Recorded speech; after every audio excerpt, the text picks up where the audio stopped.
Good evening, everyone, and welcome to another episode of Into the Night.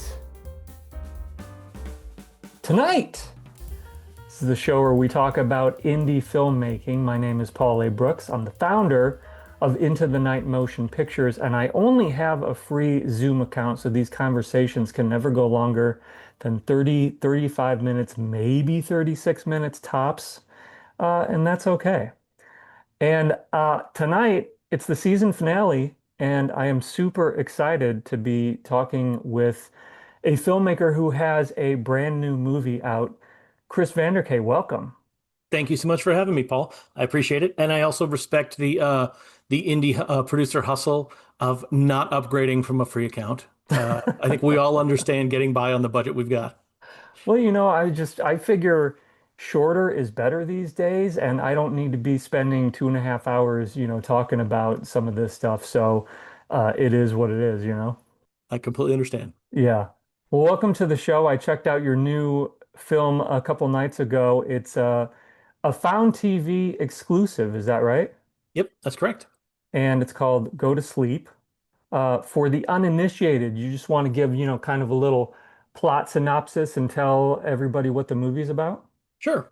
So it's about a guy who has just moved into a new place. A couple of days he's been in here because he is separated from his wife. They are going through some struggles in their relationship, and he just noticed for the first time in 47 years that he has been sleepwalking at night. So he decides he needs to set up some cameras because that is a concerning precedent, especially now that he lives alone. And as he does record that and shares online to try and get some solutions for what's going on, he notices some unusual behavior, let's call it, and then the possible presence of another person that he does not know about that might be visiting him at night. So that is, I'll leave it at that. Yeah.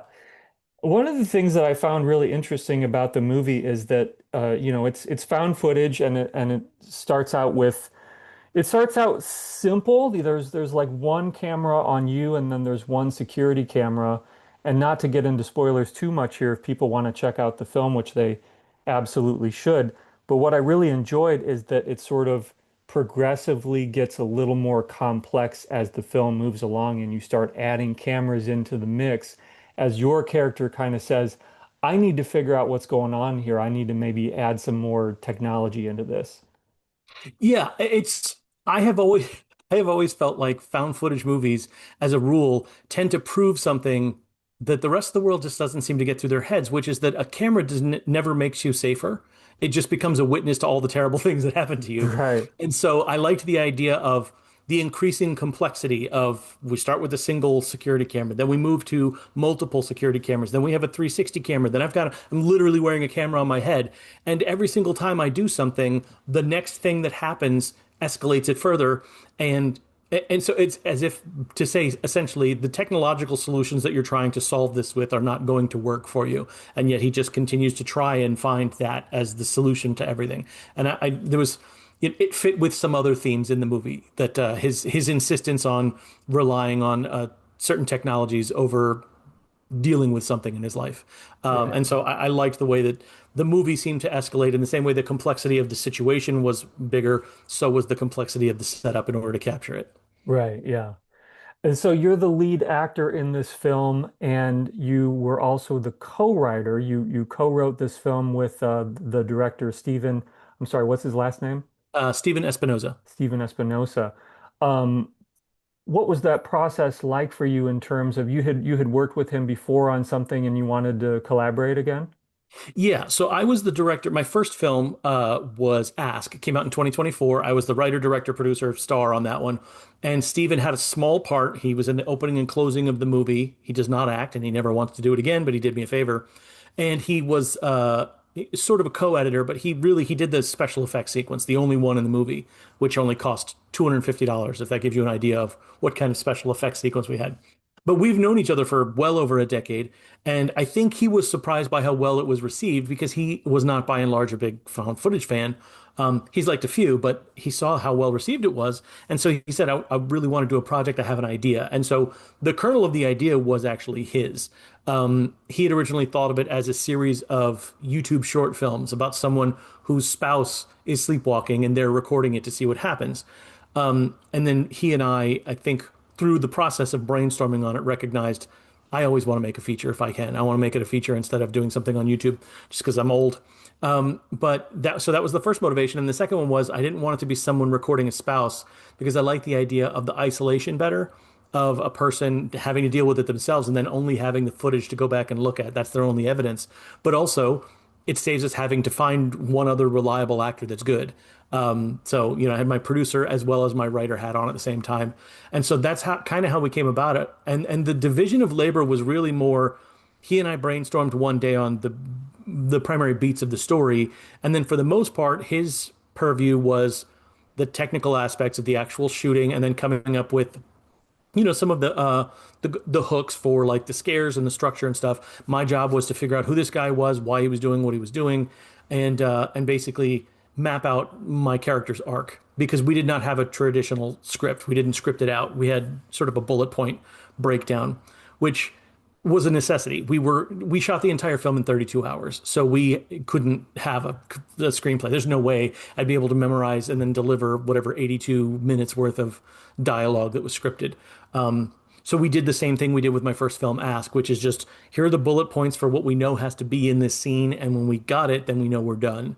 So that's kind of how we operated. And we have to talk about this 32-hour thing because the really cool thing is that after you watch the film on Found TV, there's also a like a 20-minute short documentary about the making of the film. This is insane to me that you shot this whole movie in 32 hours.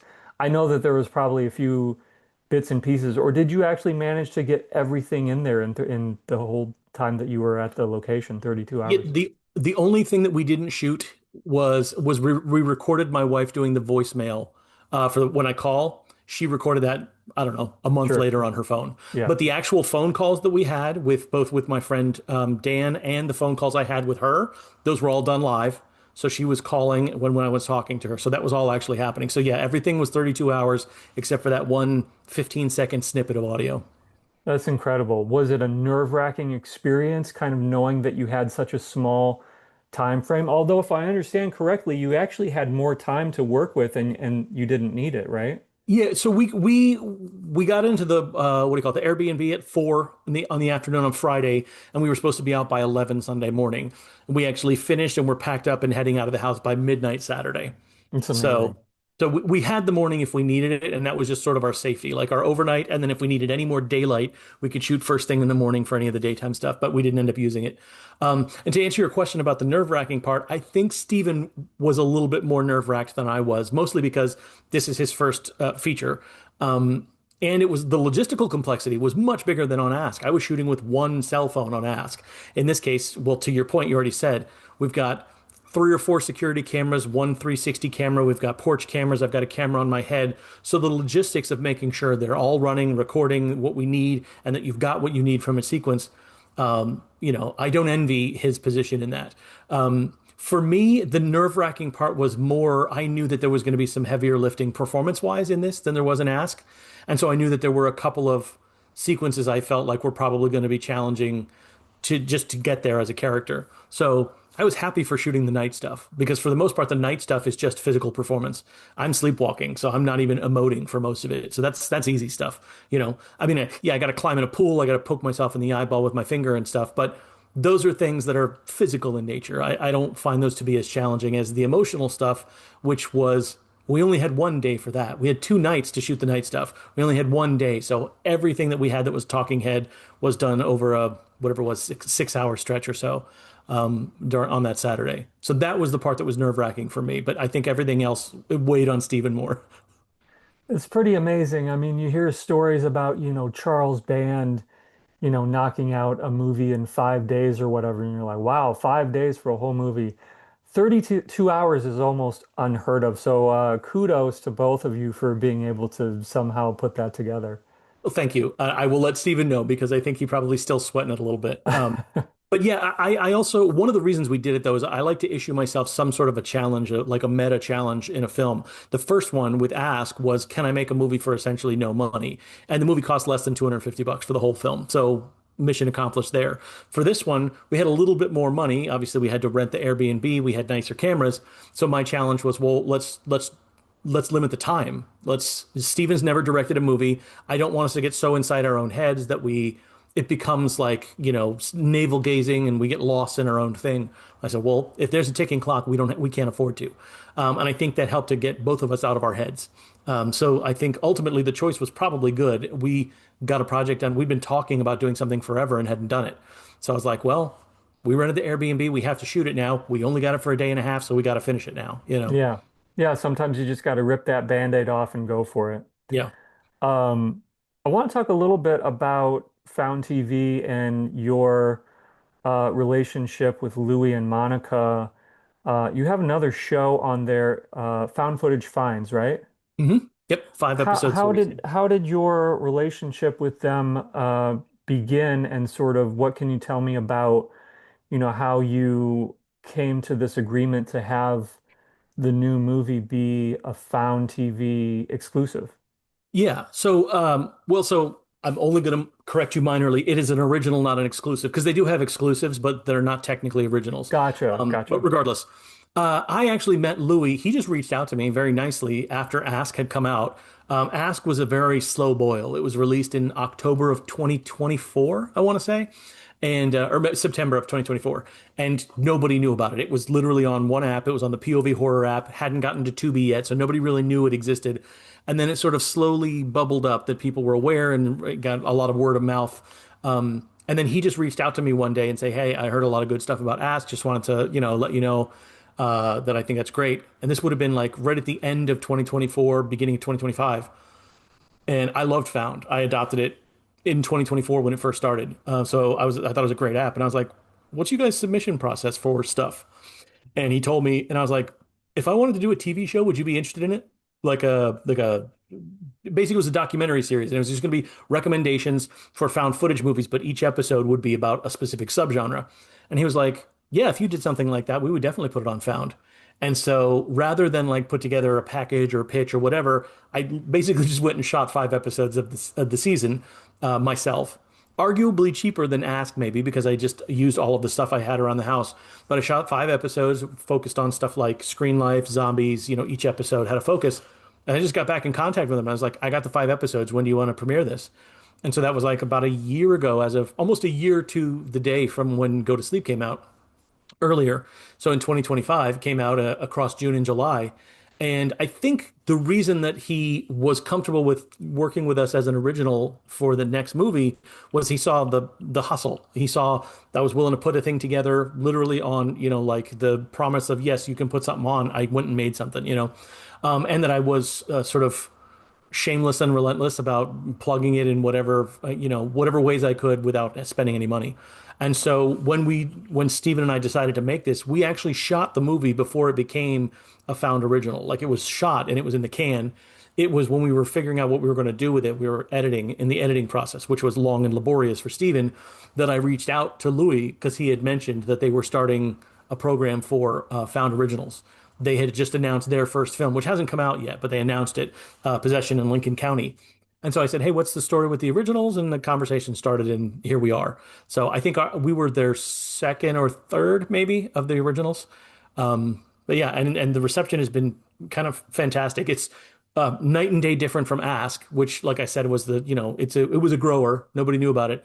We have more positive reviews on Letterboxd after 2 weeks of release than I had for the first 7 months of Ask being out. So Wow. yeah, so it's been a different experience for sure. Pretty cool. Yeah, I mean, I really like the movie. It has, I'm sort of a sucker for a found footage movie that has a lot of security cameras. That's sort of always been my jam. And this thing has a very interesting vibe to it. And without getting into spoiler territory, the ending, you have a message in this movie, or at least a little piece of social commentary, I think. So I don't know if there's anything that you sort of feel like you can talk about in relation to that. Yeah, without giving too much away, what I can say is that much like with Ask, in Ask, it was a movie that was sort of a monkey's paw for the YouTube generation. And in that movie, I was talking a lot about the idea that the things that we dream of in the space of like wanting to become, let's say, wanting to become famous on YouTube, You don't usually end up becoming famous for who you are on YouTube. You end up slowly altering yourself to fit what the algorithm wants to share with other people until eventually you realize that you have turned into what the algorithm wanted of you. And so that's what that movie is about, is a be careful what you wish for sort of theme. And so when we started working on this idea, I knew that there needed to be something deeper than just a guy is sleepwalking, there's a mysterious dude around, creepy stuff happens. I knew it needed to, for me, it needed to be, there needed to be a second level. You know, there's the what's happening, but then there's the what's going on underneath it. Hmm. And I hadn't cracked that for a while, but it was the knowing that he was going to be isolated, knowing he was separated from his family. I was like, I think I don't want it to be the cliche, like they got in a fight or somebody cheated, or I wanted there to be a different reason. And I liked the idea that there was a dampening of the relationship, is essentially what it was. It was just dulling out to the degree that they weren't connecting anymore, and that's why they were separated. And I have witnessed, due to certain modern technologies, there are people who are utilizing it to check out of aspects of their life, and I think, to extremely negative degrees, dangerous degrees in some capacities. And so that's what I wanted to touch on a little bit with this movie. My hope would be that people watching it will recognize, if not in themselves, then in someone in their lives, that this is happening, and then can maybe be the voice of reason to be like, hey, you know, it seems easier to do it this way, but it's not rewarding to do it this way. I call it think weight. Like when you lift a muscle, like the reason you have muscles is because you have to do something with the muscles. You're able to walk because you walk. So when we do these things that make whatever in our lives easier, we also lose the ability to do those things without that help. And that's not good for us. And so that's, I think, a little bit what this movie is about. Couldn't agree more. That's why I really appreciated the message that comes through at the end of the film. So really hope, if you're watching and you haven't checked it out yet, definitely go over to Found TV and give it a watch. Um, Well, I also, sorry, Paul, I didn't want to interrupt. I just wanted yeah, to mention, you had mentioned about the 20-minute behind the scenes making of. I am the only one in that, but if you do want to hear Steven's take on the movie, there is also a commentary, an audio commentary on the movie. And that is, Steven doesn't want to get on camera, but he will talk on a microphone. And so he and I did do a commentary that is available on Found as well. So you'll be able to hear from him. So he doesn't do appearances like this. So that's pretty much the only place you're going to hear what he has to say about the movie. So. gotcha. No, it's really cool that Found lets you do stuff like that because, I'm a big physical media guy and I'm big on bonus features and stuff like that. And so the ability to sort of have some of that on the streaming service, I think is very valuable. And it's really cool that they're allowing filmmakers to sort of branch out in that way. For sure. Well, one of the reasons that we did it is because, first of all, there's a physical media release. You can pre-order it now. It's coming out in July, that has those special features on it. But then also the fact that they're featuring it on the channel, I think is great because it's unfortunately become kind of a lost artifact of a specific era that you get a new 4K release on something, unless it's a boutique label, they're not giving you anything with it. They don't think you care anymore. So the studios aren't putting the money into it. They don't think it's worth the return. So the only place you're getting it is like boutique labels, and it's almost always retrospective stuff. It's not new stuff. So I really like that Louis recognizes that found footage has a loyal following and they care about this stuff. And there's something about found footage audiences where they also like the idea of having a physical thing to hold in their hands. I think it's that an analog appeal of the idea of the movie is something, it was like a camera in the real world shooting something. I think they like the idea of having a thing in their hands that represents the movie too. Yeah, super cool. We got a little segment on this show we do called Indie Inspo, and we're going to do that right now.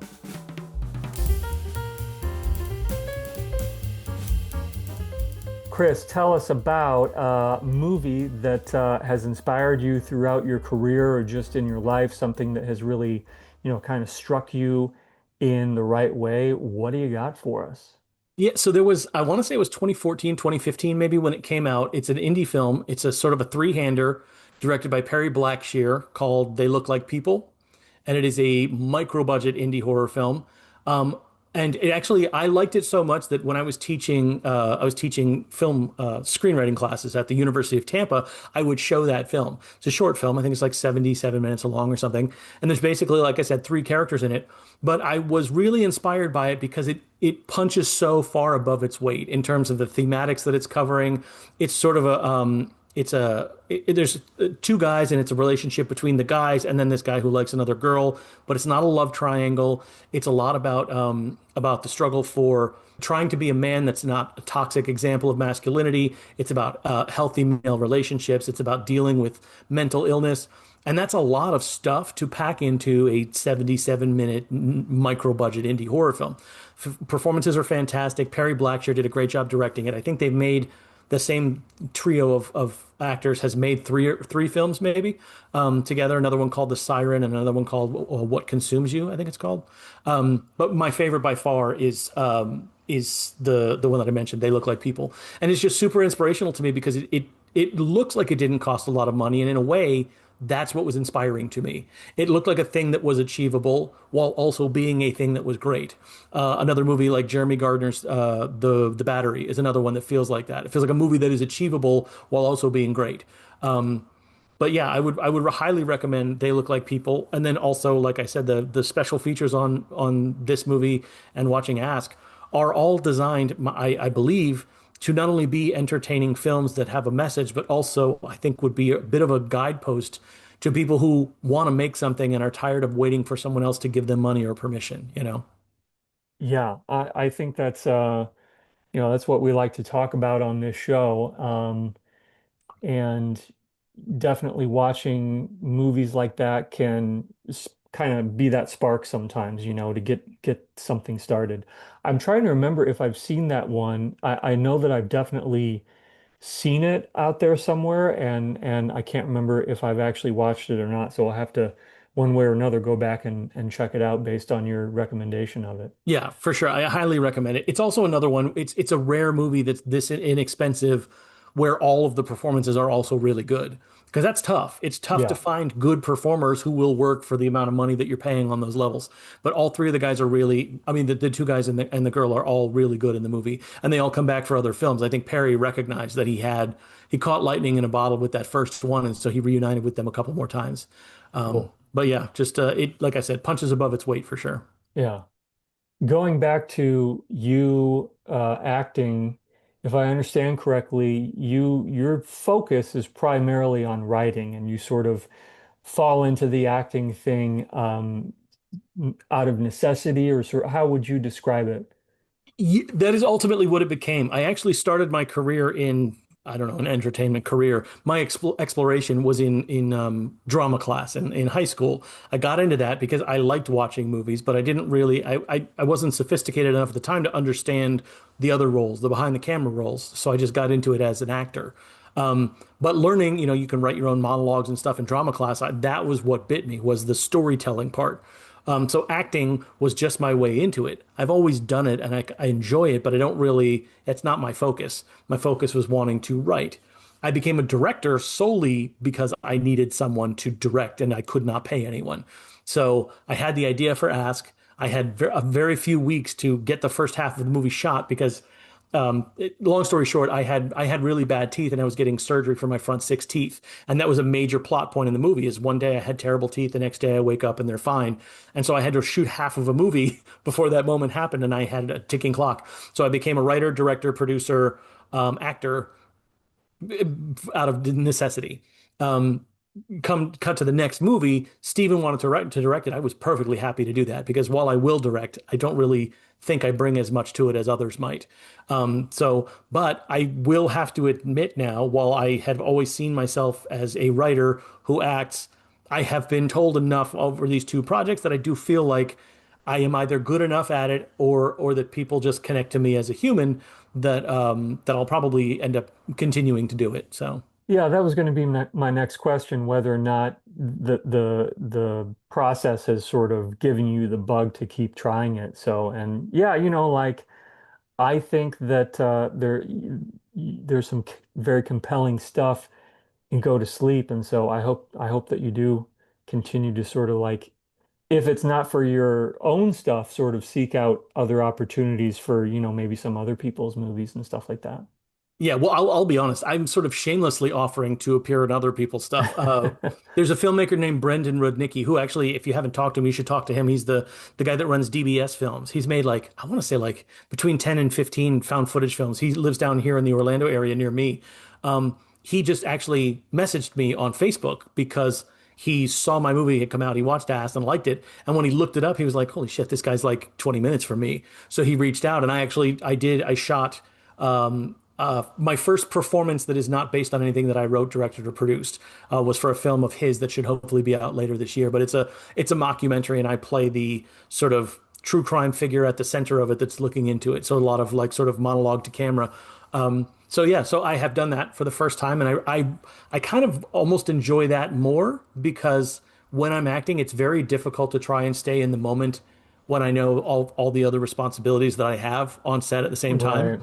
Right. But in this case, I showed up and I had nothing to do except the performance, and there was something freeing about that for sure. Yeah, that's why I love doing background work because it's like I don't have to worry about anything that's going on right here. I eat a peanut butter and jelly sandwich and then I, stand where I'm told to and I just don't have to think about it too hard. Yeah, for sure. Yeah, there's something to be said for the simplicity of focus that comes with serving one role on a set, you know. Yeah. Just talking about found footage in general, because I've made found footage movies and we're sort of, in the same boat here. Is there something to it that in particular that appeals to you, or have you made these movies primarily out of, sort of a budget, like we can do this movie for a really small amount of money? Obviously, that's a big part of it.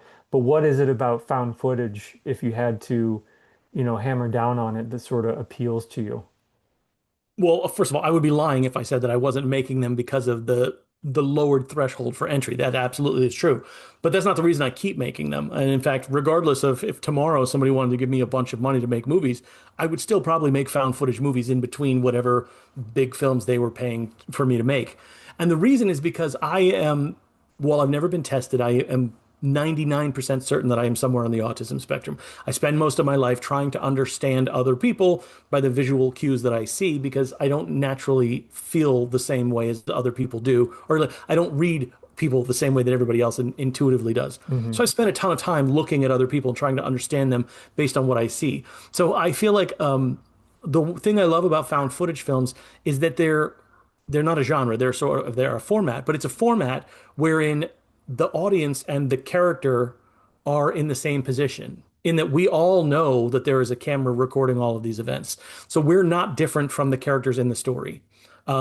There's a shared understanding in most narrative. Well, in all narrative movies, we pretend there is no camera. People are acting, and there's no second level. What I like about in-world camera stories is there is not in a way, adding that level of artifice removes the artifice in some way. Because it feels like, oh, I know you're being recorded by a camera, but found footage movies admit that you're being recorded by a camera. And there's something that feels more honest, even if it's not any more honest, that I really like. And it also affects the way that people react when they think they're being recorded versus not being recorded, that I understand a lot as a person who's autistic because I'm constantly watching the way that people are visually code switching between when they think someone is watching them versus when they aren't, when they don't want to show that they're happy versus when they do want to show, those kinds of things.